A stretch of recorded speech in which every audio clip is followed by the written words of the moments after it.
Mahabharata, then we can see that all of the characters are some way or the other gray personalities, right? So, Yeah.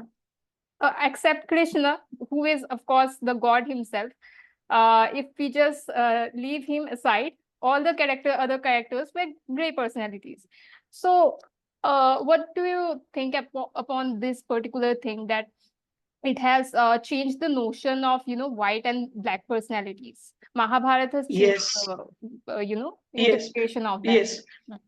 Yes. I would like to narrate a story here.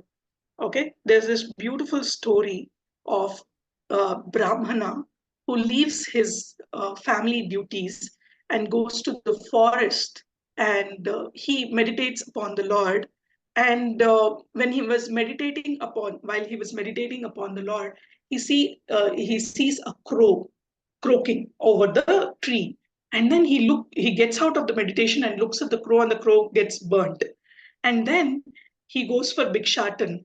And when he is going for Bhikshatan, he actually meets a lot of people. At one particular house, one lady he meets, and then she takes little time to come out of the house to give him the Bhiksha. So she says, I am not that crow who is sitting on that tree and who got burnt out by anger. At that time, he gets surprised. He's like, how do you know?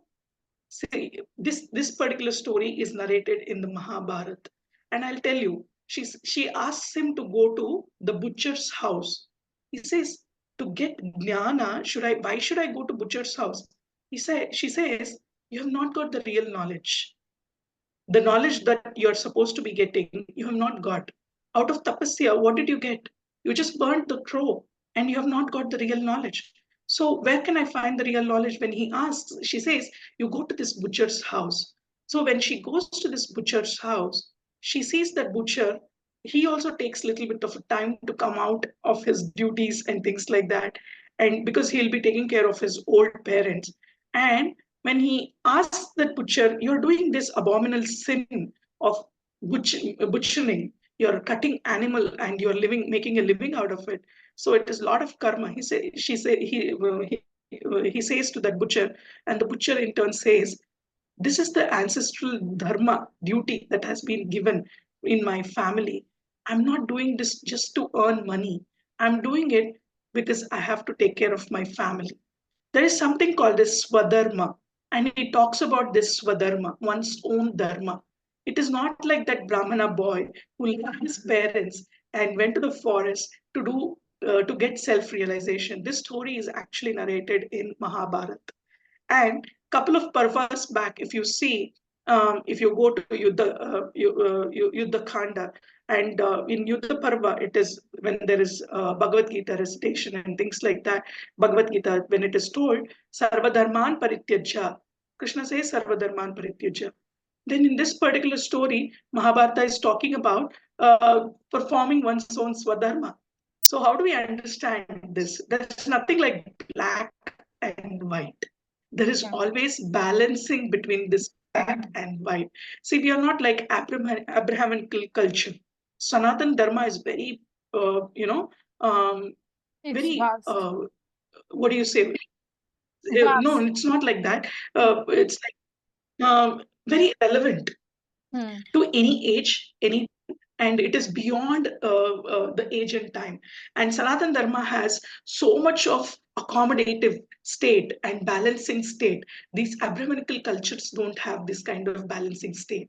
Only our Dharma has balancing state, and our Dharma actually gives not first right and wrong. It gives. In Bhagavad Gita, Krishna told Arjuna during the war, Kurukshetra war in Mahabharata, in Yuddha Parva, Krishna told Arjuna that these are the rules, but you do what you like to do. But then said, because you're asking me that you're confused and you want to do the right thing, I'll tell you, you do this. He Hmm. suggests, and he gives an opportunity for them to do what they want, but at the same time, he's not hesitating from suggesting what is good. So this Yeah. is Sanatan Dharma. Sanatan Dharma is Sanatan Dharma never says that you leave your duty at the house. There are different ashrams that is created in Sanatan Dharma, and you have to follow your highest dharma. So in this story, which is the Brahmin story, why I mentioned this is there is no right or wrong. Hmm. Some people will say leaving the family is good, but Sanatan Dharma says you can stay in the family and follow Sanatan Dharma. You don't have to leave the family.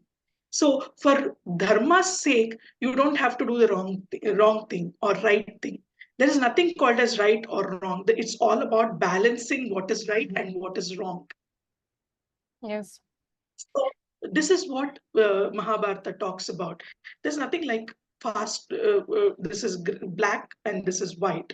There is a shading to the in between. There are gray Hmm. areas also, but these gray areas are handled to uphold the dharma, because Krishna says in Bhagavad Gita, "Yada yada hi dharmasya."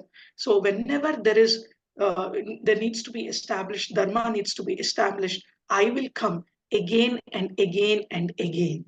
So he is ready to help, but he has given us the free will to choose what works for us. That is the reason there are various kind of ashramas that are created.